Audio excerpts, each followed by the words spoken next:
مولانا ابو بکر صاحب صالح سلفی اور عمران سر لیے بیٹھے ہیں. جلسے کے اختتام کے بعد خریدنے والے وہاں سے حاصل کر رہے ہیں. ابو کے فوزیہ عبدالرؤف یہ اردو زبان میں تقریر پیش کریں گی جن کا عنوان ہے جنت کا مقام. کے فوزیہ عبدالرؤف.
حاصل کرنے والی طالبات کے لیے انعامات کے اعلان کرنے کے لیے فضیلت الشیخ RD عمر فاروق صاحب عمری نائب ناظم و استاذ کلیہ فاطمۃ الزہرا تشریف لائیں گے.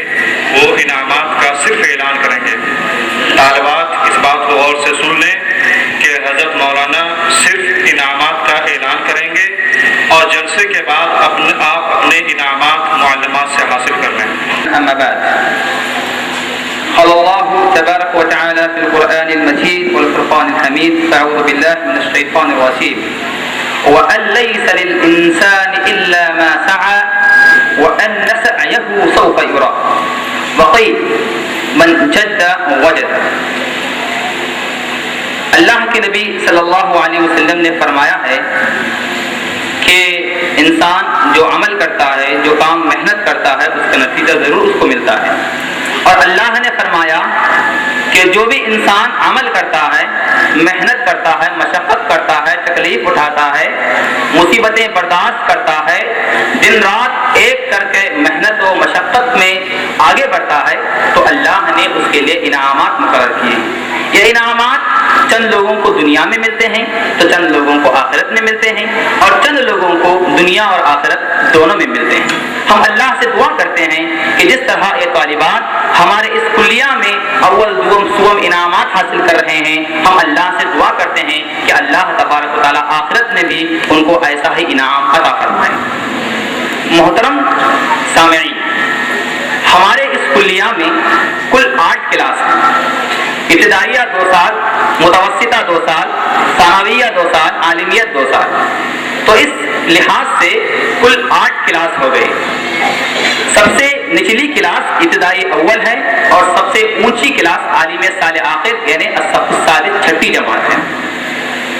الصف السادس میں امسال ممتاز نمبر آنے والی طالبہ تبسم عبد السبحان، نمبر 2 واحدہ رحمت اللہ، اور نمبر 3 ین سلمہ محمد علی.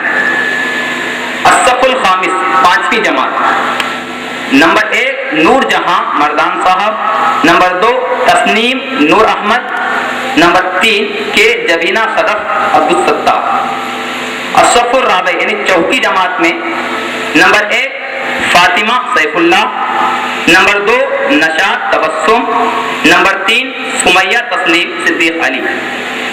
یاد رہے کہ اس کلیہ میں اللہ کے فضل و کرم سے ایسے طالبات بھی ہیں جو محنت و مشقت سے 2 سال کا کورس انہوں نے 1 سال میں کیا ہے.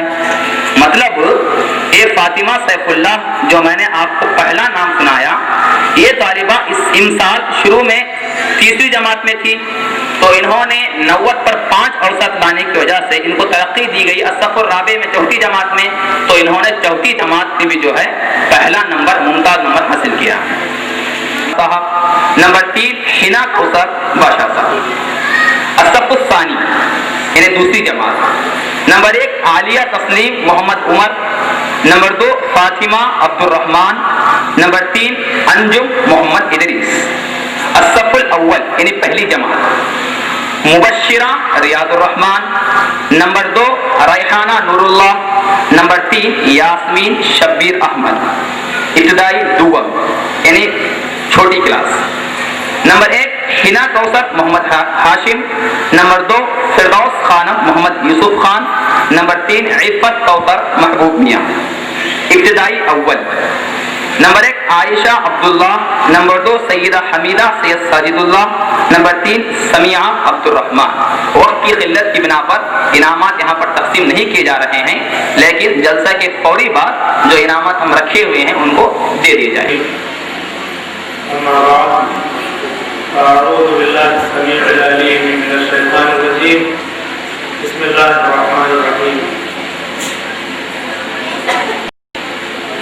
والمؤمنون والمؤمنات بعضهم أولياء بعض يأمرون بالمعروف وينهون عن المنكر ويقيمون الصلاة ويؤتون الزكاة ويطيعون الله ورسوله أولئك سيرحمهم الله إن الله عزيز حكيم. صدر اجلاس محترم المقام مولانا ابوالکلام عبداللہ مدنی صاحب و ذمہ داران کلیہ فاطمۃ الزہرا معزز علماء کرام، محترم حاضرین، خواتین اور عزیز طالبات، سب سے پہلے میں اللہ تعالیٰ کا شکر ادا کرتا ہوں. سبحان اللہ و بحمدہ سبحان اللہ العظیم. اور اس کے رسول محمد صلی اللہ علیہ وسلم پر صلاۃ کا اہتمام کرتے ہوئے کہتا ہوں اللهم صل على محمد وعلى آل محمد كما صليت على إبراهيم وعلى آل إبراهيم إنك حميد مجيد. اللهم بارك على محمد وعلى آل محمد كما باركت على إبراهيم وعلى آل إبراهيم إنك حميد مجيد.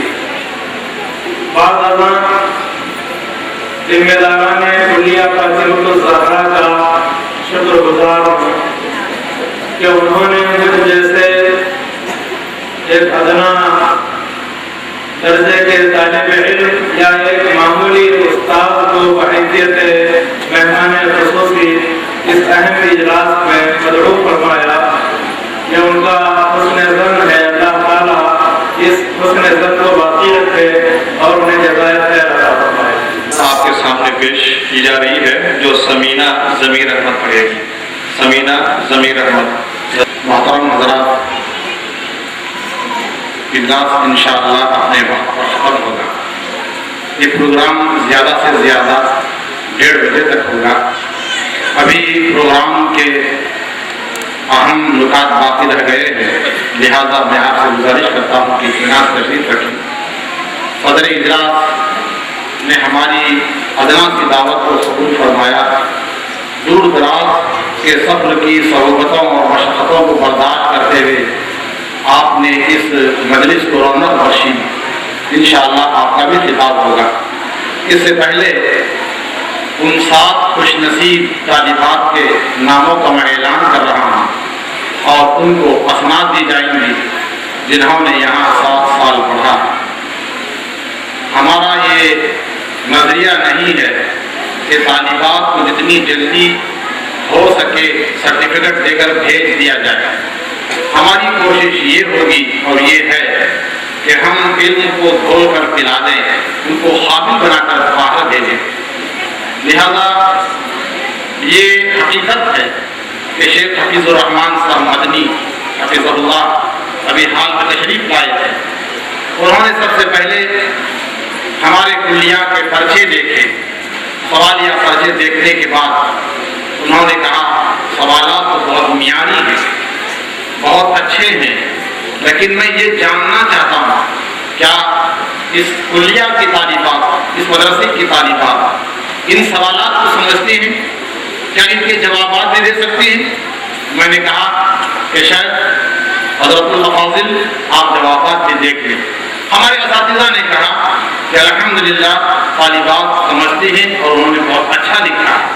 میں نے کہا کہ نہیں، آپ ایسا کریں کہ جوابی پرچے لا کر مولانا کے سامنے پیش کریں۔ مولانا نے جوابات کو دیکھا، اس کے بعد اساتذہ کو بہت مفید نصیحتیں فرمائیں۔ یہ فوزیہ عبدالرؤف ماسٹر بشیر احمد صاحب تشریف لا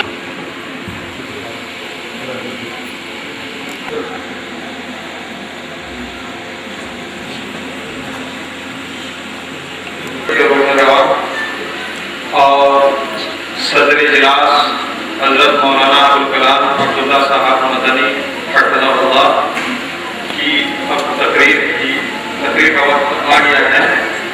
حضرت مولانا سے معدبانہ درخواست ہے کہ وہ اپنی تقریر سے ہمیں مستفیض کریں۔ السلام علیکم۔ الحمدللہ رب العالمین والصلاة والسلام علی اشرف الانبیاء والمرسلین وبعد۔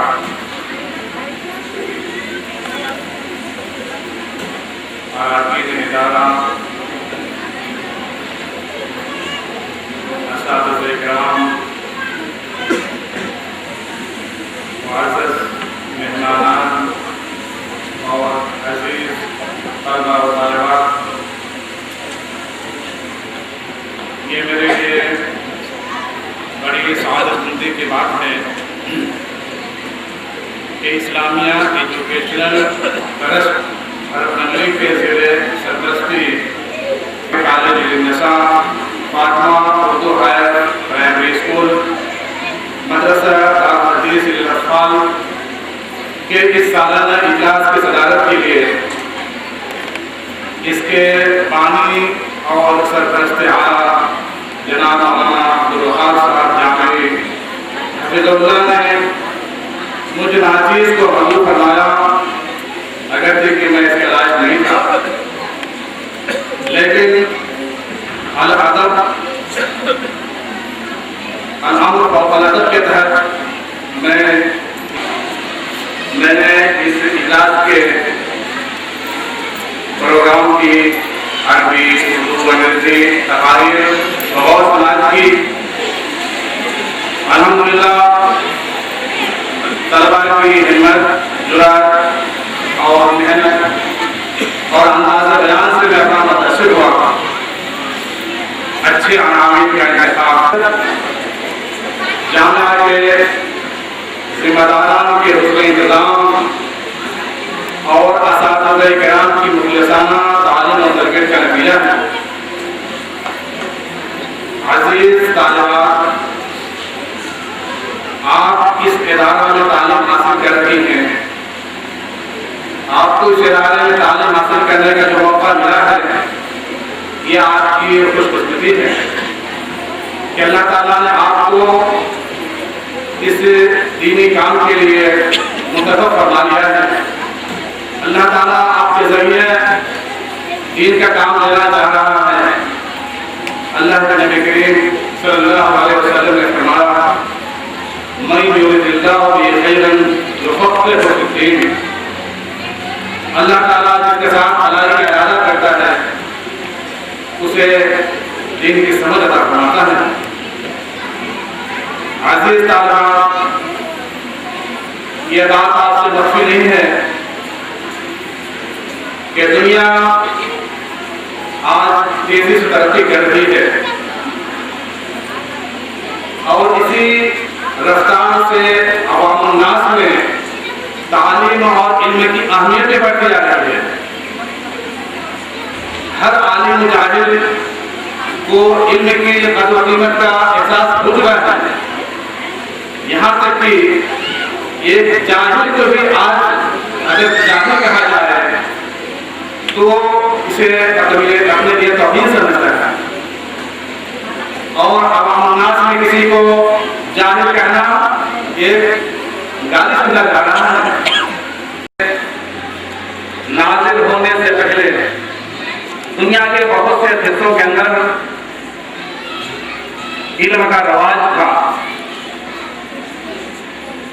اور مصر، یونان، چین، روم، ہندوستان اور ایران کے اندر مدارس کے قائم تھے، لیکن سب جگہ ایک بات قدر مشترک پائی جاتی تھی کہ علم صرف اعلیٰ ذات کے افراد تک محدود تھا۔ یونان کے اندر ارسطو جیسا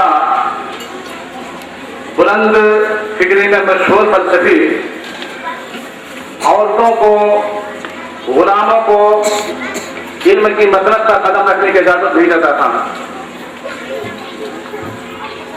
خود ہندوستان کے اندر مشہور ماہر قانون منو شودروں یعنی اچھوتوں کو تعلیم حاصل کرنے کی اجازت نہیں دیتا تھا۔ کوئی شخص غلاموں اور حبشیوں کو تعلیم دیتے ہوئے یا تعاون کرتے ہوئے پکڑا جائے تو اس پر $100 جرمانہ اور 6 مہینے کی اس کو قید کی سزا دی جائے۔ لیکن جب اقرا کی آواز گونجی، اقرا بسم ربک الذی خلق، پڑھو اپنے رب کے نام سے جس نے پیدا کیا، تو اسی حکم کے ساتھ ملت اسلامیہ کے اندر تعلیمی تحریک کا آغاز ہو گیا۔ حکم ہوا پڑھو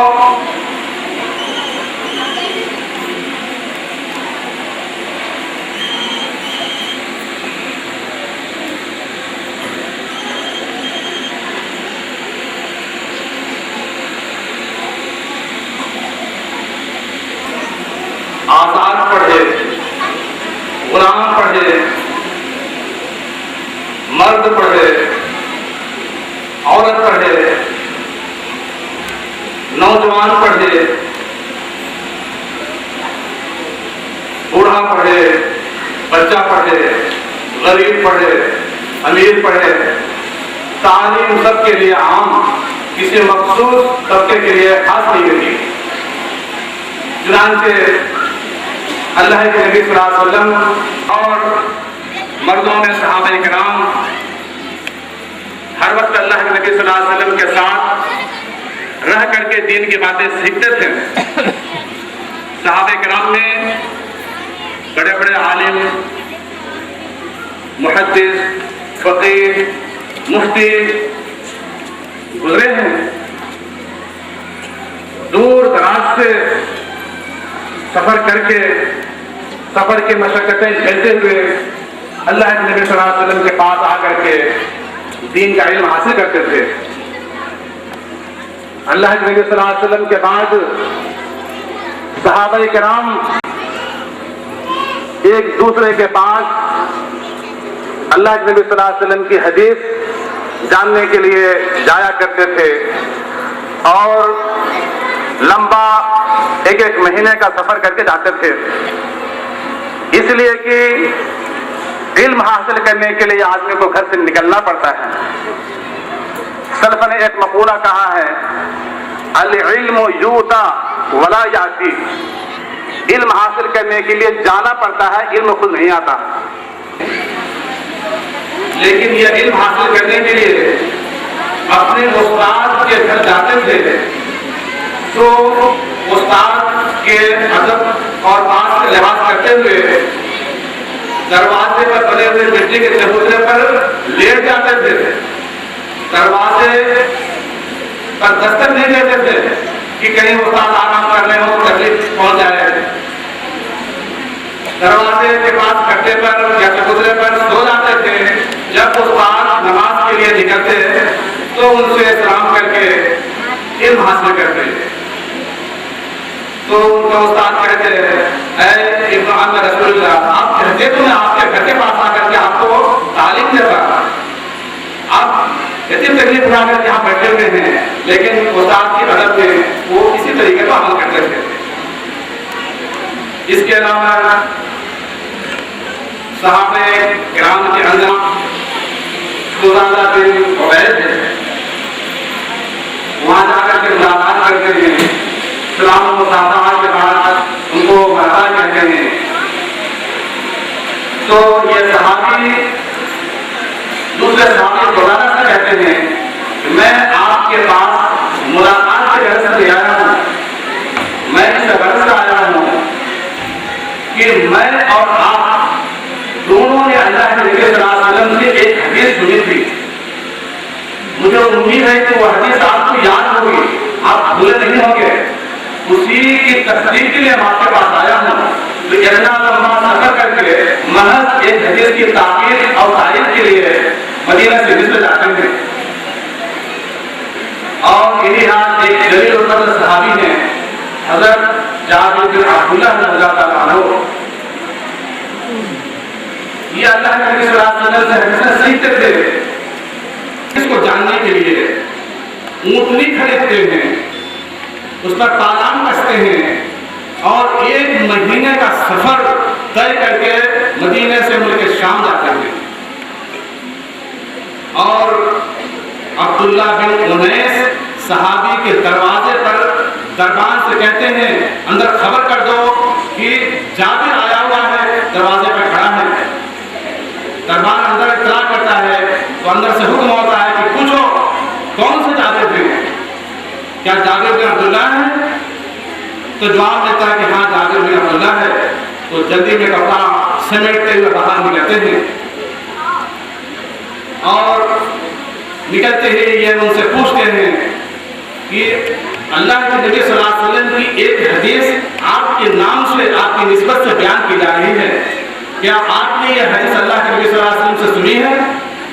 تو انہوں نے کہا کہ ہاں میں نے یہ حدیث اللہ کے نبی صلی اللہ علیہ وسلم سے سنی ہے، اور وہ حدیث ان کو بیان کر دیتے ہیں. ان کا کام ہو جاتا ہے، ایک حدیث کی تصدیق ہو جاتی ہے اور پھر وہاں سے واپس ہو جاتے ہیں. ایک مہینے کا سفر صرف ایک حدیث جاننے کے لیے صحابہ کرام جو ہے سفر کیا کرتے تھے. آپ کو معلوم ہوگا امام المحدثین امام بخاری رحمۃ اللہ علیہ 16 سال کی عمر کے اندر اپنے شہر کے تمام بڑے بڑے علماء کرام سے ان کا پورا علم حاصل کر لیتے ہیں. پھر اپنے وطن سے دور مکہ، مدینہ، مصر، شام، کوفہ، بصرہ، جزائر، مرو، نساپور، ان سب دور دراز کے شہروں میں جا کر کے علم حاصل کرتے تھے.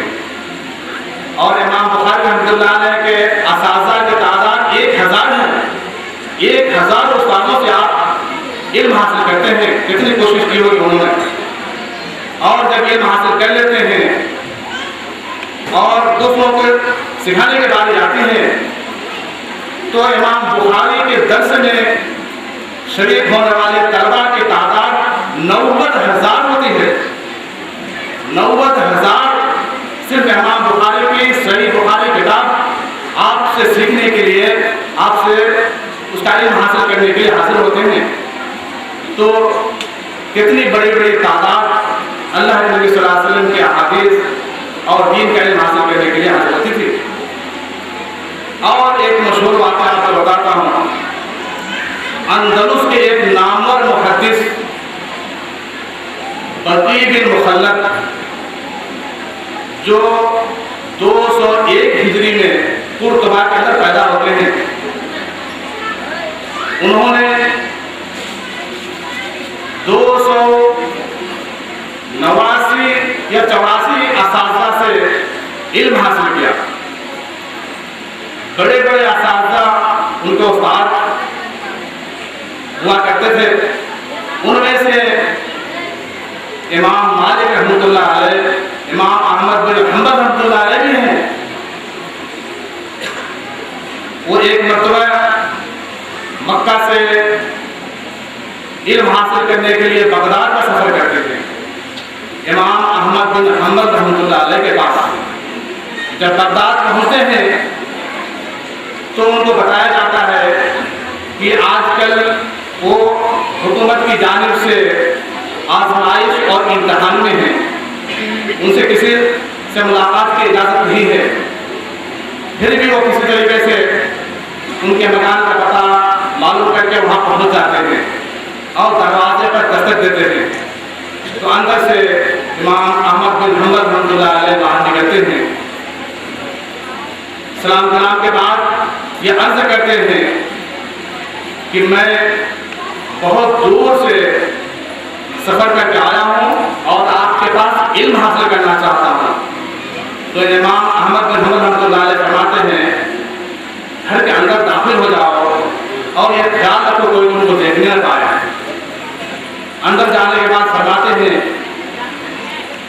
کہ آپ دور دراز سے سفر کر کے علم حاصل کرنے کے لیے آئے ہیں، لیکن شاید آپ کو معلوم ہو چکا ہوگا کہ آج کل میں آزمائش اور امتحان میں مبتلا ہوں. تو امام بقی بن مخلد فرماتے ہیں کہ میں اس شہر کے اندر نووارد ہوں، مجھے کوئی پہچانتا نہیں. میں ایک سائل اور ایک فقیر کے بھیس میں آپ کے دروازے پر آؤں گا اور آواز لگاؤں گا. آپ باہر نکل کر کے مجھے ایک حدیث سنا دیجیے، یہ میرے لیے کافی ہوگا، میں چلا جاؤں گا. چنانچہ امام احمد بن حنبل رحمۃ اللہ علیہ اس بات کو منظور کر لیتے ہیں. چنانچہ اب روزانہ کا معمول ہو گیا کہ امام بقی بن مخلد ایک لاٹھی کا سہارا لیتے ہوئے ان کے دروازے پہ جاتے اور عربوں کے دستور کے مطابق الحجر رحمۃ اللہ، اللہ کے نام پر کچھ دے دو، ایسا آواز لگاتے تاکہ دوسرا یہ سمجھے کہ کوئی فقیر ہے بھی مانگنے کے لیے آیا ہوا ہے. امام صاحب گھر کے اندر سے نکلتے ایک حدیث ان کو سنا دیتے، حدیث سن لیتے، اس کے بعد چلے جاتے. تو ایسی مشقتیں محدثین کرام نے، علماء کرام نے برداشت کی ہیں اور یہ محض علم حاصل کرنے کے لیے. اللہ کے نبی صلی اللہ علیہ وسلم جس طریقے سے صحابیات میں بڑی بڑی عالمہ، فاضلہ، فقیہ، محدثہ پیدا ہوئی ہیں، جن میں سر فہرست حضرت عائشہ رضی اللہ تعالیٰ عنہا ہیں، ام حبیبہ ہیں، ام سلمہ ہیں، حضرت صفیہ ہیں، حضرت حفصہ ہیں. یہ باقوال عالمہ اور حدیث کی جاننے والی خواتین میں سے تھیں. ان کے گھر میں پرورش پائی تھی اور شادی کے بعد اللہ کے نبی صلی اللہ علیہ وسلم کے پاس آ کر کے ان کی پرورش کرنی تھی اور ان سے بھی علم سیکھا. اس لیے حدیث کے اندر، یعنی علوم کے اندر ان کا بڑا اونچا مقام تھا. آپ کو 2200 احادیث یاد تھی. بڑے بڑے صحابہ کرام دینی مسائل میں آپ کی طرف رجوع کرتے تھے. حضرت ابو موسیٰ اشعری رضی اللہ تعالیٰ عنہ فرماتے ہیں کہ ہم صحابہ کرام کے اندر اگر کسی معاملے میں الجھاؤ پیدا ہوتا تو وہ الجھاؤ حضرت عائشہ رضی اللہ تعالیٰ عنہ کے پاس حل ہو جاتا تھا. ہم وہ مسئلہ آپ کے پاس رکھتے تو آپ اسے حل فرما دیتے تھے. آپ اتنی بڑی عالمہ تھی.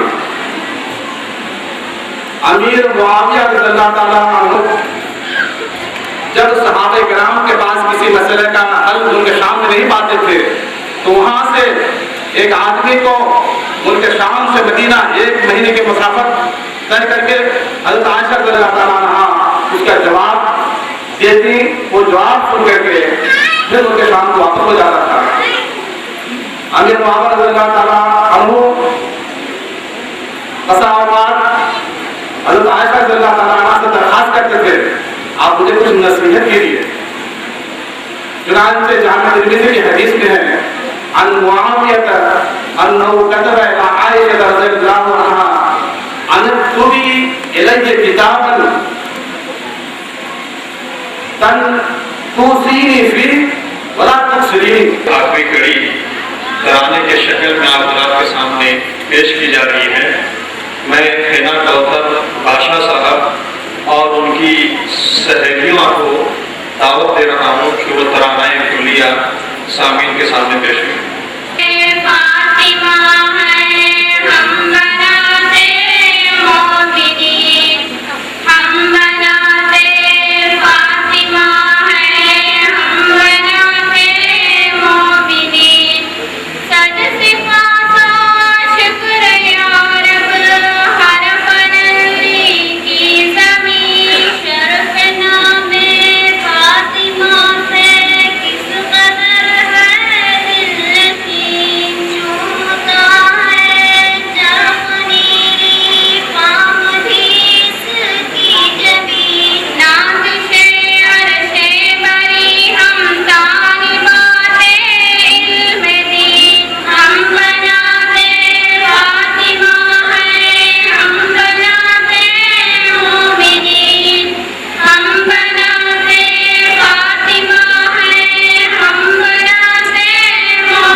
آپ لوگ جانتے ہیں کہ جس طرح یہاں کلیہ عائشہ کے نام سے ادارہ ہے اسی طریقے سے کلیہ فاطمہ الزہرا کے نام سے اس کا ادارہ ہے.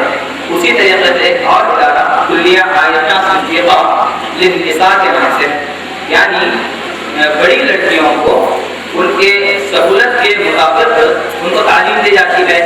مثلا اگر کوئی کسی کے پاس ظہر میں وقت ہے تو وہ ظہر میں آ کر تعلیم حاصل کرتی ہیں، کسی کے پاس اگر صبح میں وقت ہے تو صبح میں آ کر تعلیم حاصل کرتی ہیں. تو ایسا ادارہ کلیہ عائشہ للنساء کے نام سے ایک ادارہ قائم ہے. تو اس ادارے میں کل طالبات 30 طالبات اپنے وقت پر حاضر ہو کر روزانہ تعلیم حاصل کرتے ہیں. تو اس میں 2 جماعتیں ہیں، ایک الصف الاول الف کے نام سے اور ایک الصف الاول با کے نام سے. تو اس الصف الاول میں ممتاز آنے والی طالبہ نمبر 1 پر عائشہ سبحان ہے جن کا اوسط 90.2.80 اور دوسرے نمبر پر ناظرہ محبوب اور سمیہ خاتون مجیب الرحمان ہیں جن کا اوسط 90.1.033 ہے. اور آخری تیسرے نمبر پر آنے والی طالبہ ریحانہ عبد الرحمان ہے جن کا اوسط 90.1.20 ہے. یہ طعام معذر کھانے کا انتظام کیا گیا ہے، سب سکون سے آپ حضرات کھانا کھا لیں. گزارش یہ ہے کہ مقامی حضرات پہلے نماز پڑھ لیں. مسجد میں جگہ بہت کم ہے، مقامی لوگ نماز پڑھ لیں، بیرونی مہمانوں کو کھانے کا پہلے موقع دیں. اس کے بعد آپ نماز سے فارغ ہو کر آئیں، انشاءاللہ آپ کی بھی خدمت کی جائے گی. اسی طرح رحمت نگر کے اور گاؤں کے نوجوانوں سے میں گزارش کرتا ہوں کہ کھانے کا انتظام کریں. مائی بہنوں سے بھی گزارش کرتا ہوں کہ اطمینان سے رہیں، صبر و سکون سے رہیں، ان کے لیے کھانے کا انتظام ہوگا.